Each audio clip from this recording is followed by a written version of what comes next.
Bagaimana pendapat Inang mengenai kerukunan umat beragama secara keseluruhan di Indonesia? Ya, kalau dari saya lihat mengenai kerukunan antar umat beragama, bisa dikatakan di sini dibilang baik tidak juga, tapi dibilang buruk juga tidak.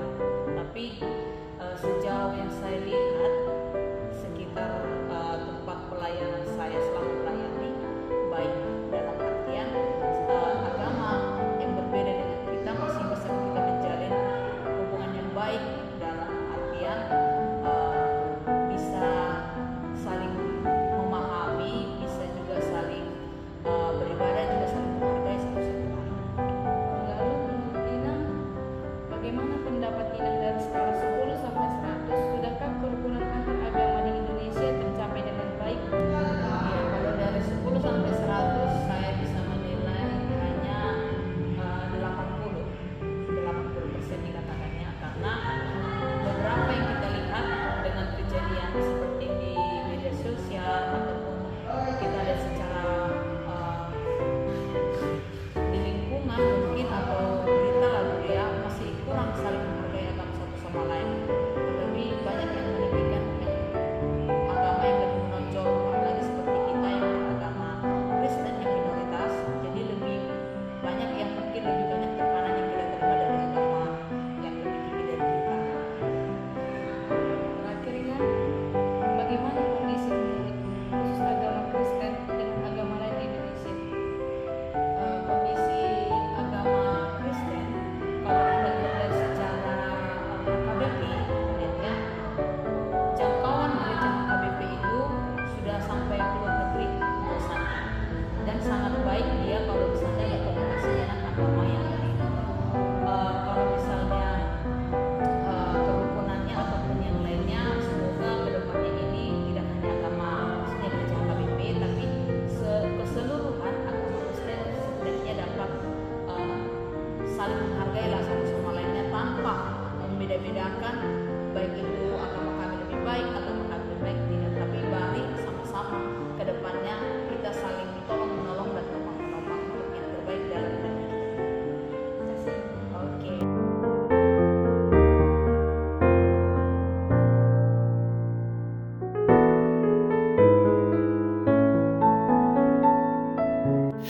Perkenalkan, nama saya Sahat Sijabat. Saya pelayanan musik dalam salah satu gereja.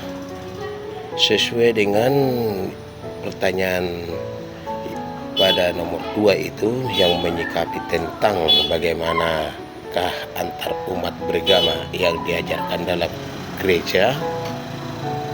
Perlu diketahui, antar umat beragama diajarkan untuk saling menghormati, menghargai, dan berdampingan hidup dan secara damai. Dan berikut saya ulas sedikit, ada beberapa hal yang ingin saya sampaikan tentang bagaimana antar berumat agama diajarkan. Yang pertama, kita harus saling menghormati keyakinan orang lain, yang artinya menerima dan menghargai perbedaan keyakinan dan agama orang lain. Kedua, toleransi, bersedia untuk menerima perbedaan dan tidak memaksakan keyakinan sendiri kepada orang lain. Yang ketiga, kerjasama dan dialog itu penting, yang artinya membangun komunikasi dan kerjasama antar umat beragama untuk mencapai tujuan bersama dan memecahkan masalah. Menghindari diskriminasi, tidak membeda-bedakan orang berdasarkan agama atau keyakinan dalam interaksi sehari-hari, serta perlunya pendidikan dan kesadaran, serta meningkatkan kesadaran dalam pendidikan tentang pentingnya kerukunan dan toleransi antar umat beragama. Mungkin apa yang saya sampaikan ini bisa menjawab atau membantu pertanyaan yang akan kepada saya tentang bagaimana antar umat beragama itu diajarkan. Mungkin hanya itu saja yang bisa saya sampaikan. Selamat sore, shalom, Tuhan memberkati. Amin.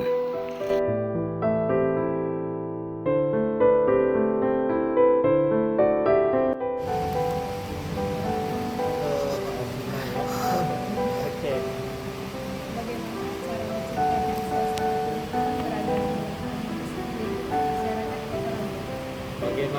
diciptakannya Lord?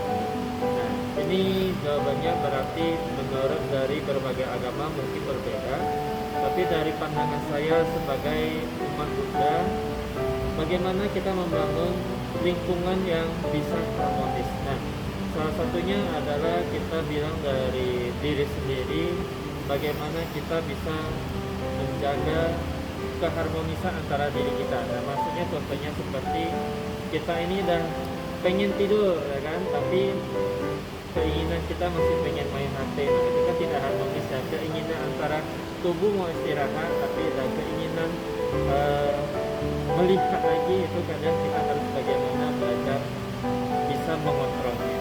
Nah, kedua ada baru kita naik level ke tingkat keluarga. Nah, antara keluarga, antara orang tua, antara kita dengan sesama saudara, atau nanti kita yang nanti sudah berkeluarga, sudah punya anak. Nah, kita harus belajar bagaimana kita berharmonisasi antara satu sama lain. Nah, pastinya satunya kita tidak namanya ada keegoisan. Nah, tidak semuanya kita harus tahu, tidak semuanya kita anggap itu yang kita benar, mungkin saja sama orang lain itu belum benar, belum tentu sesuai dengan dia. Nah, makanya dalam ajaran agama Buddha basicnya ada sendiri bagaimana kita mengembangkan namanya metta, cinta kasih sayang kepada semuanya. Salah satunya adalah di namanya masyarakat.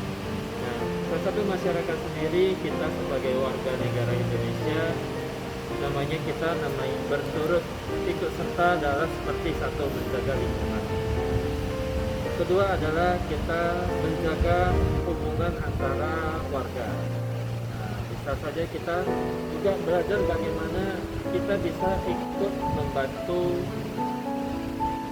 warga negara lain dalam ikut partisipasi, seperti contoh kita membagi bakti sosial, kita membagi sembako kepada yang membutuhkan, atau seperti pada saat kita mengetahui adanya yang terkena malapetaka, terkena bencana, contohnya kebakaran atau kebanjiran. Nah, itu kita bisa, salah satunya kita bisa menjaga ikatan kita dengan salah satu kita ikut membantu itu. Mungkin kira-kira begitu gitu.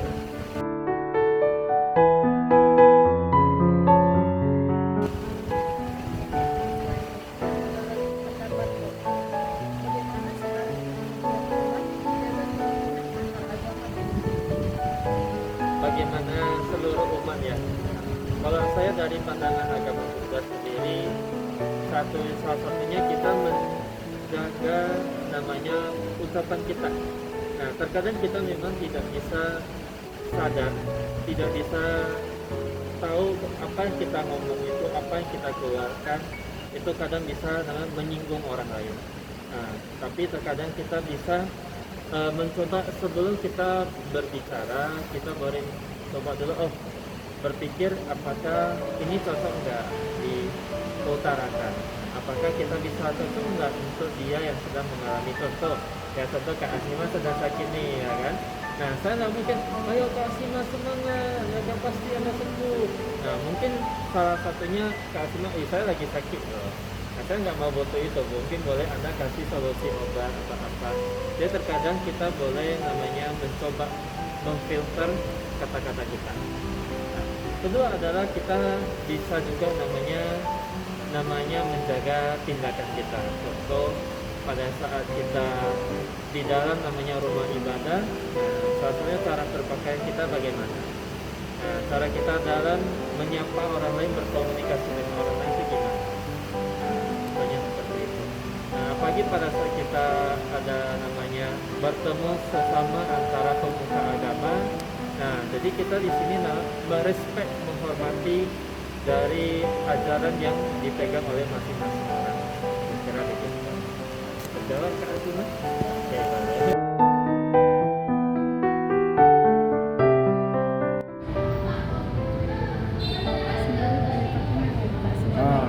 Saya nama Adri K.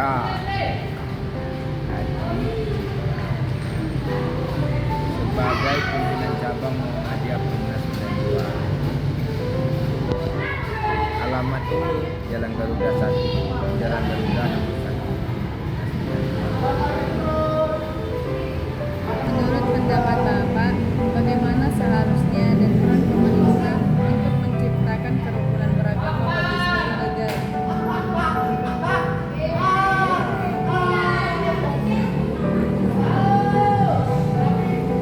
Pemerintah itu adalah pengayom semua agama tanpa membeda-bedakan agama ini. Sebagai pemerintah, dimanapun pemerintah berada, dia memberikan kemerdekaan kepada umat agama untuk melaksanakan dan mengamalkan agamanya sesuai dengan keyakinan. Itu intinya kalau jadi pemerintah itu tidak boleh diskriminatif terhadap agama apapun. Kita tidak bicara tentang agama minoritas, tetapi yang namanya pemerintah itu adalah semuanya adalah warga negaranya di negara manapun. Jadi pemerintah itu peranannya adalah mengayomi, melindungi umat agama itu sendiri. Walaupun agamanya berbeda-beda, tapi semuanya harus dilindungi.